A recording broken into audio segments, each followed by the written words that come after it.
Good morning. May natira kami kagabing order na seafood fried rice. So, ito yung isa sa hapna namin. Kung nanood kayo sa Puerto Galera, nilalagay sa plastic yung tira. Tapos, bubuhusan ng mainit na tubig. Ayan. Hindi naman namin yung laging ginagawa. Pag kailangan lang, wala kasing microwave dito sa hotel. So, yan, iinit na yan siya. Ayan, mainit na siya. Tapos, bumili lang kaming kape sa labas. Nescafe Espresso Roast. Yan ang aming breakfast. Sobrang sulit itong seafood fried rice na aming nabili. 12,000 lang yan. So, katumbas nun. Mga 160 plus. 170 na natin. Ang lalaki ng hipon. Nakain ko na yung isa. Mas marami ang squid. May malapit na cafe dito sa hotel namin. Ang cute. Merong tindang pizza. Lighthouse Coffee and Tea. So, for lunch, magpipizza lang kami. Ito yung price ng pizza. Mag-cheese lang kami, $8. Medyo pricey, pero probinsyang part kasi ito, kaya hindi ko sure kung okay lang bang mas mahal. Anemia. Seryoso, anemia yung translation dito. Hindi ka raw makakatulog. Yung isang coffee, anemia daw ang pangalan. Anemia. Anemia, anemic.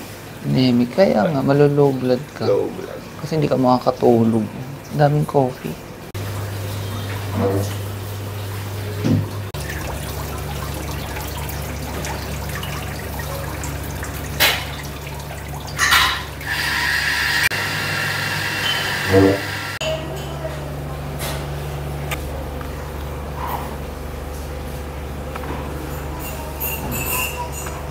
Today nga pala is our last day dito sa Priya Vihir.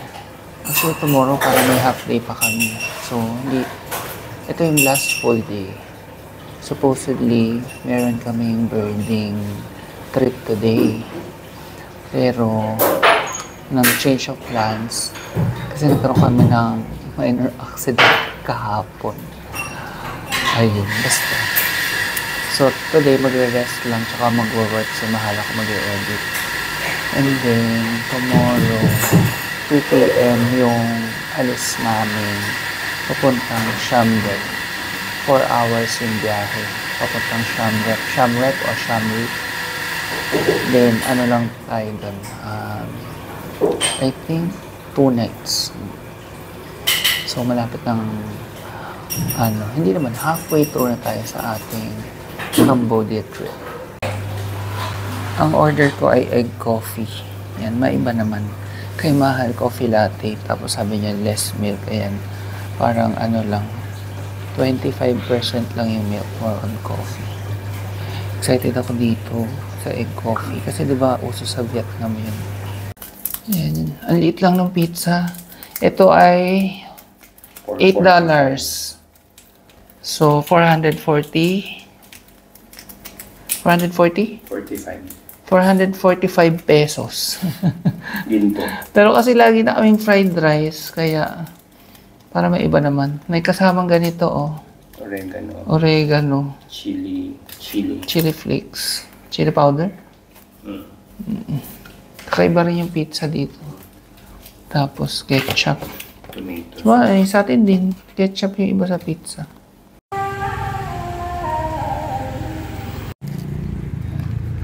Ganito itsura ng drugstore.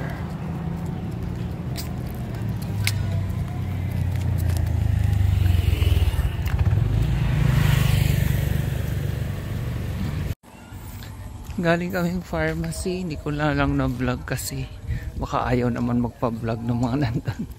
Pero bumili kaming gamot ni Mahal. Pang lang, sakit lalamunan niya.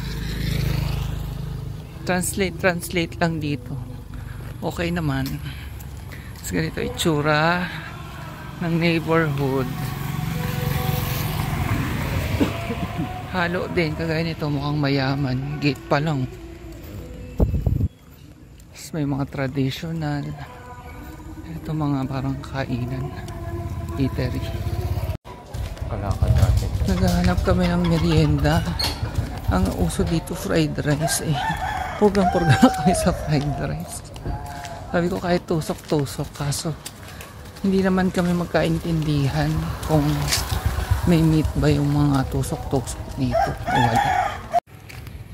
Ito yung dinadaanan namin. Ang Pilipinas lang, no? Papunta to dun sa kinainan naming may banchaw. Wala kasi kami mahanap na merienda. So parang merienda lang din naman yun eh. Kasi puro gulay lang yun, tapos parang may crepe lang.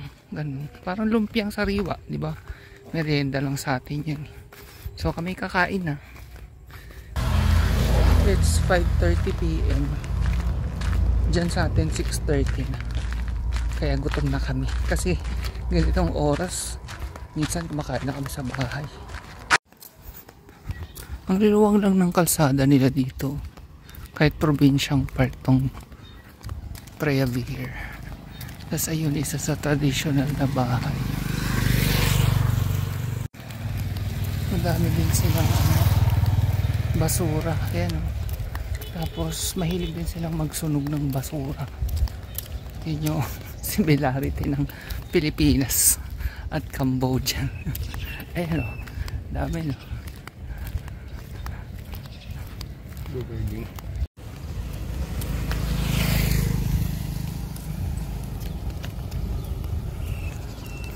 Yan, medyo malamig na.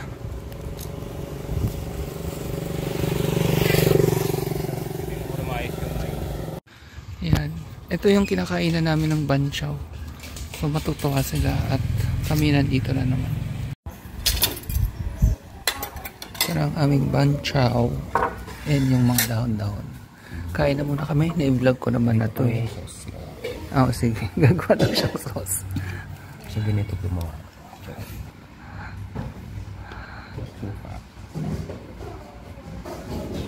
Pero yung suka nila parang hindi yung sobrang asim na suka. Sakto medyo lang. matamis-tamis.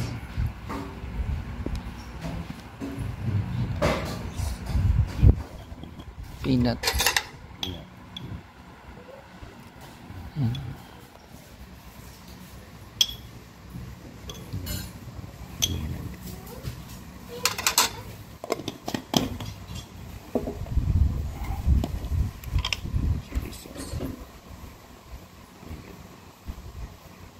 Sa'yo. Sige pa. Sige, isa pa. Hindi naman masyado manghangin. Kain na kami. Aftermath, oh. Halos nasimot namin yung mga dahon. Ito bagong bigay to eh. Kasi nagbigay ng extra lettuce. Pero, yan. Ganyan siya kasarap. Ubus na ubus. Ito nga pala ay Vietnamese food.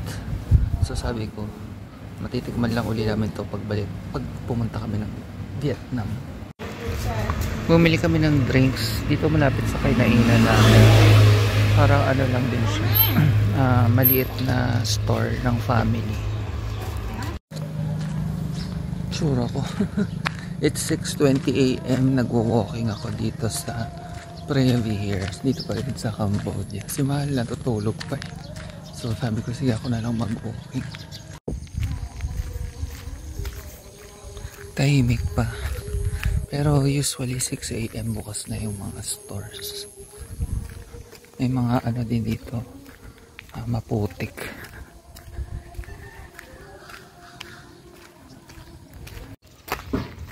Napunta ako sa medyo rough road talaga. Pero dun banda sementado na. Ang tahimik.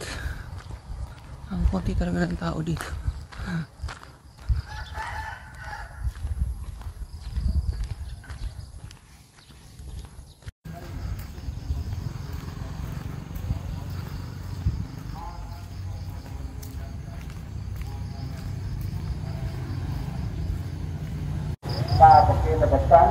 May maingay sa temple pero nagpahinga muna ako sa mga benches dito.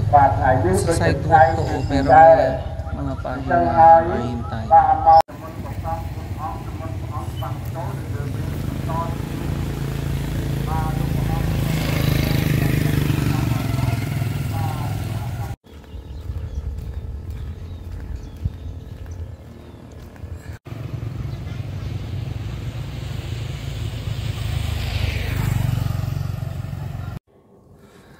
Nakakabalik na ako sa hotel, naka 4 kilometers ako in 1 hour. Almost 6,000 steps, pwede na yan. Kasi mamaya, bibiyahe na rin kami pa Siem Reap. Siem Reap o Siem Reap? Ewan? Siem Reap. So, for sure maglalakad-lakad din kami papunta dun sa bus station. Mga ganun. Tapos buhat-buhat. So magbe-burn din tayong calories mamaya. Dito pa rin kami magbe-breakfast. Yung binila namin ng pizza kahapon na hindi worth it. Pero tatry namin, parang may daing kasi dito sa Lighthouse Cafe. Bumili rin kaming bread. Ayan, ang sarap nito. Plain cake lang siya pero napakalambot. Tsura pa lang. Ito sarap matikman naman, parang Pilipit. Old Street fried bread. $10. $40. Ito yung order namin. Parang siyang daing. Hindi ko alam kung ito na maalat to. Tapos ito parang pickles. Then tiniteno siya sa lugaw. Hingi ka pa kaya isang ganito para tig-isa tayo. Titikman ko na yung daing.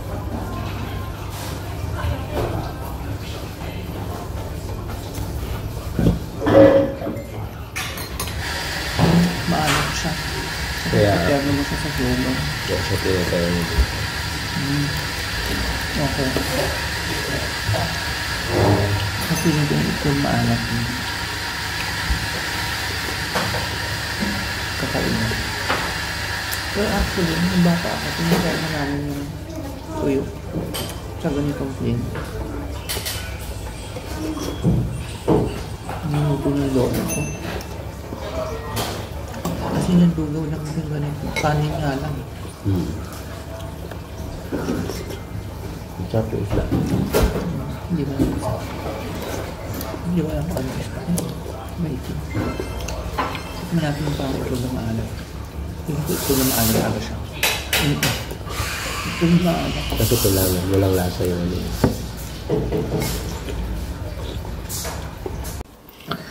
Ready na kaming mag-check out dito sa Soka House sa Preah Vihear. Yung biyahe namin pa Siem Reap ay 2 PM pa. Ang check-out dito 12, hindi pwedeng mag-late check-out kasi may susunod na guest. So iwan lang namin yung gamit namin sa lobby, tapos hanap kaming makakainan ng lunch. And then mga kahit 1:30 dapat nandun na kami sa bus terminal. Ang lapit lang, walking distance lang. Siguro mga 300 meters away lang mula dito. Ayun ang aming trip sa Preah Vihear na napaka-memorable. Dahil sa pagkasemplang namin sa motor. So iba yung drinks namin, Rose. May binili akong ganito sa Bali. Ganyan pala siya timplahin, nilalagyan ng sterilized milk. Sterilized milk. Size. Gawin natin yung drinks. Ay, pusa. Namin yun.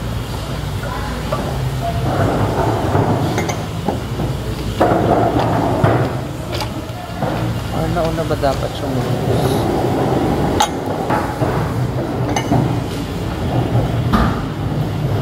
Galing.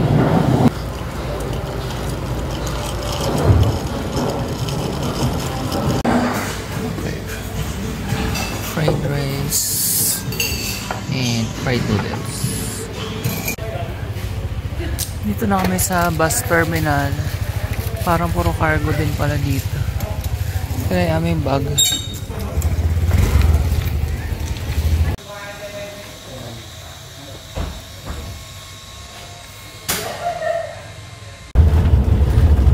Delayed lang 1 hour yung delays ng bus doon sa terminal. So, 2 oras kami naghintay doon.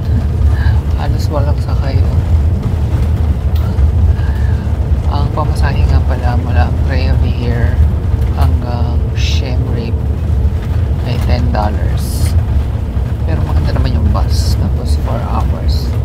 It's almost 3 p.m. So baka mga 7 p.m. na kami nandun. May lalagyan pa ng drinks.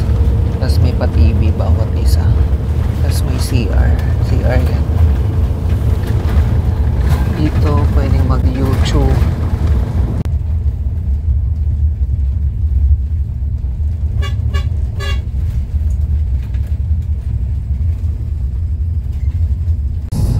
We're here. Ayan, umaatras lang sa terminal, bus terminal. Ayan, ayan, sa likod ko. Nandito na tayo sa Siem Reap. Reap? Parang ganun. Simrip. Ang bilis lang ng biyahe. Akala ko gagabihin kami. Ano lang, 3 hours. 3 hours. Wala pa nga eh. Wala pang 3 hours. Almost 3 hours. Anyway, mag-grab kami hanggang hotel.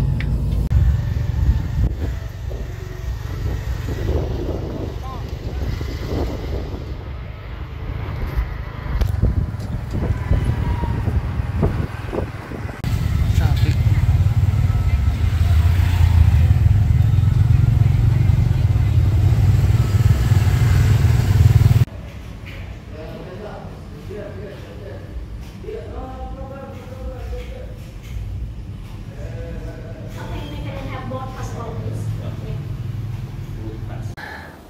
Diyos ko.